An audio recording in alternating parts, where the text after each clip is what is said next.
note, this one is technically unfinished, but I read the last chapter and it seemed fine, so let's go. What the fuck? By orphan account. Chapter 1. The Reason. The night before the incident, Will snuck into the Hades cabin to spend the night with his new boyfriend, Nico D'Angelo. Of course, he didn't really have to sneak because of the campers. Everyone knew they were together and tended to spend the night together, but ever since Percy and Annabeth got caught together, there had been a huge crackdown on what a couple could or couldn't do, and spending the night together was definitely a big no-no. This particular night, though, something interesting happened. You see, the Stoll brothers struck a deal with the Aphrodite cabin that if they helped them pull a huge prank on the new couple, they'd do whatever they were told, which was a total lie, but Piper decided to trust them. And that's how the PLP, Pink Little Potion, although it really wasn't a potion, it was more like a bomb, but potion sounded cuter, was created.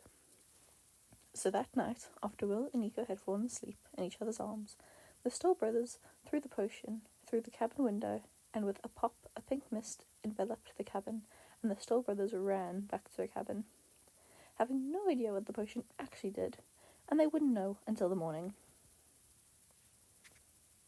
Chapter 2. Waking Up.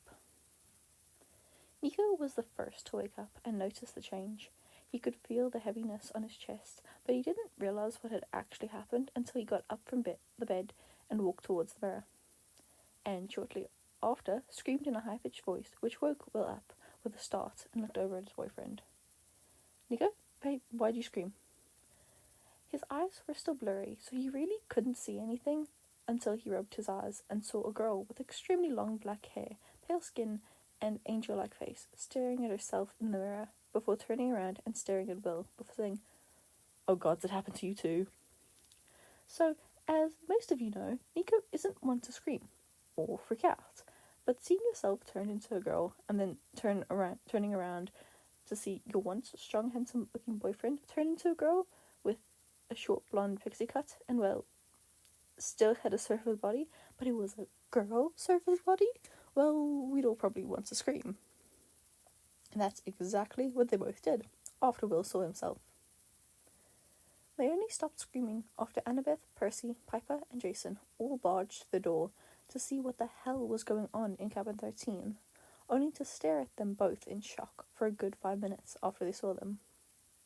So, after a few minutes of awkward silence between all 6 of them, Will and Nico looking at the 4 in horror while they just stared at them in shock, Piper finally spoke and said, I guess the PLP worked a little too well.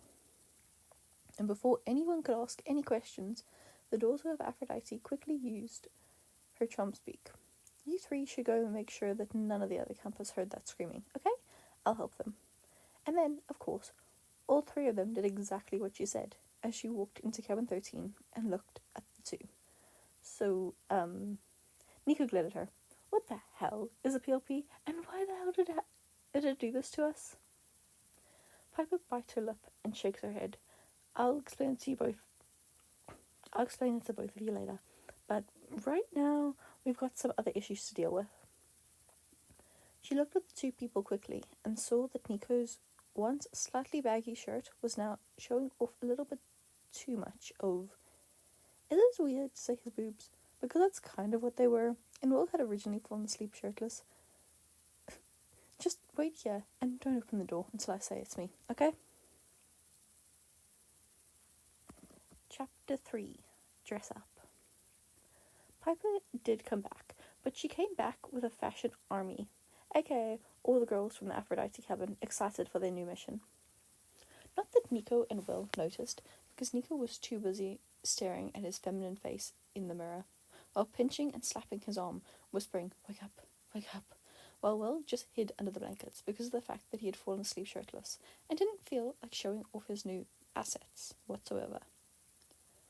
The first boy the girls targeted was Will, although Piper didn't help because she was trying to get Nico to stop pinching and slapping himself. Will got a simple look because in this new girl body, the fact was he was a simple beauty. They got him to wear a white and yellow polka dot bra and panties. They There was a part of him that wanted to ask how big his boobs actually were, but he decided against it, not wanting to embarrass himself more. Next, they got him to wear a Camp Half-Blood t-shirt, blue skinny jeans, and orange flip-flops. They didn't change anything about his pixie cut, except for the fact they brushed it, and they didn't put any makeup on him, so he didn't look too different from how he actually did. That being said, when he saw himself in the mirror, he just quietly started hiding under the blanket again for embarrassment. Nico, however, did not get such a simple look at all, since unlike Will, he had a more model beauty to him, which made enough sense considering all the women he was related to were, and had been beautiful. That didn't mean he was going to go along with this, though. He fought them every step of the way. At first, he refused to put on the black lacy bra and panties the girls had brought him, until Piper said that was the only pair that would fit him, which was a lie, but oh well. And then refused to wear any kind of dress or skirt the girls picked out for him, and the girls actually did let him win on that one, kind of. He had to agree to let them do his makeup and hair. In the end, Nico wore a black fitted tank top with the words "Bite Me" written on the front in bold letters, and black jean shorts with, of course, black Converse. He also reluctantly had his long hair pulled back into a tight ponytail with black eyeliner around his eyes. Of course, there was more the girls wanted to do to him, but they could see the murderous look in his eyes, so they backed off. And then the moment came where they finally looked at each other.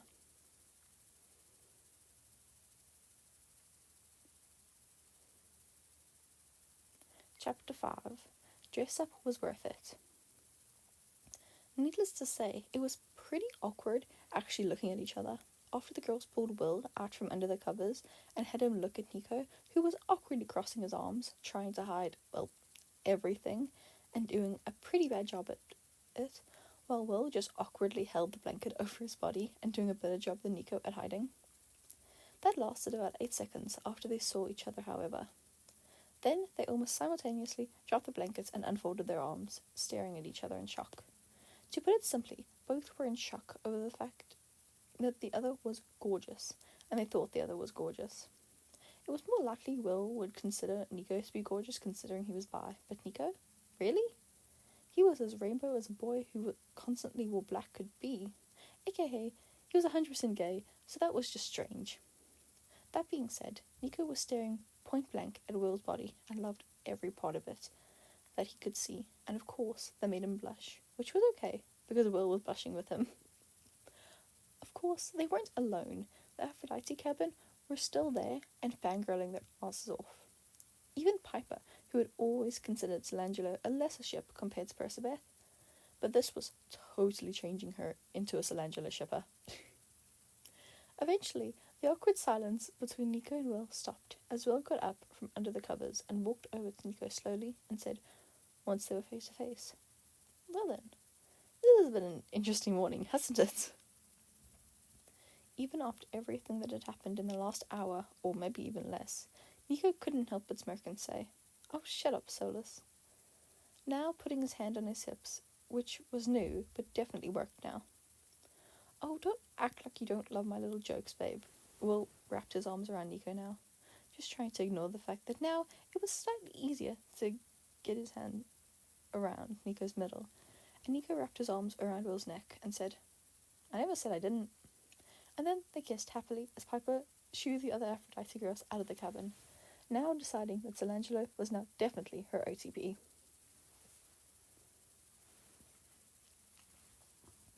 Chapter 6. New Experience. It wasn't as difficult as Nico thought it would be. Foreplay as a girl, that is.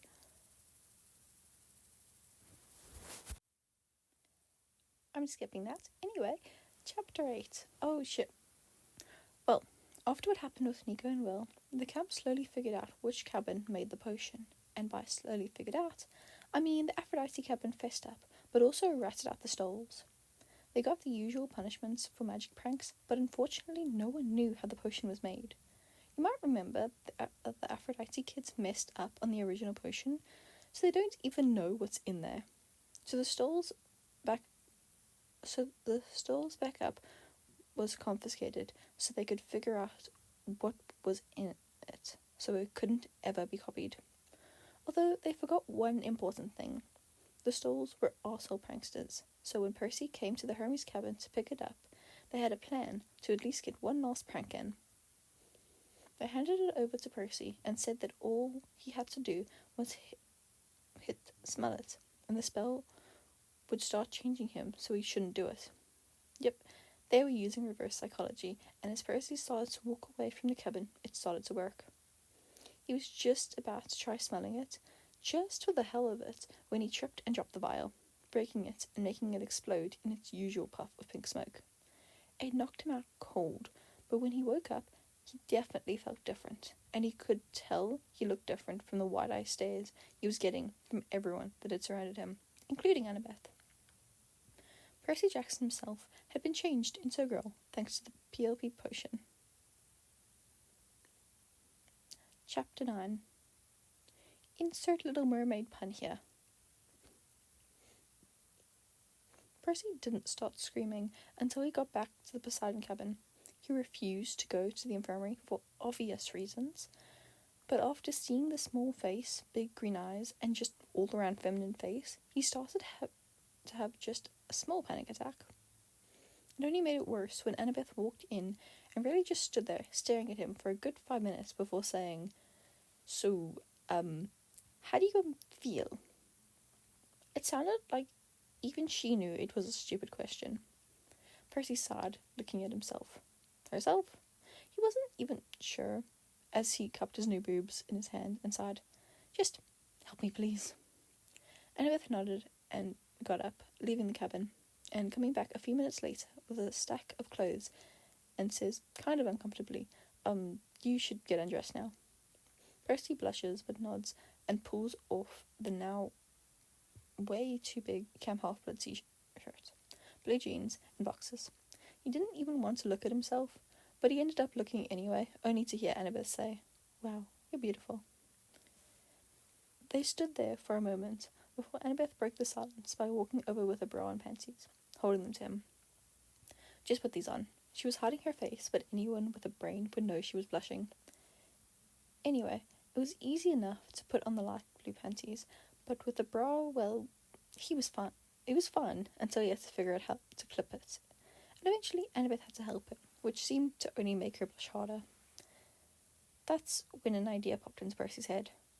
"Annabeth, do you like me like this?"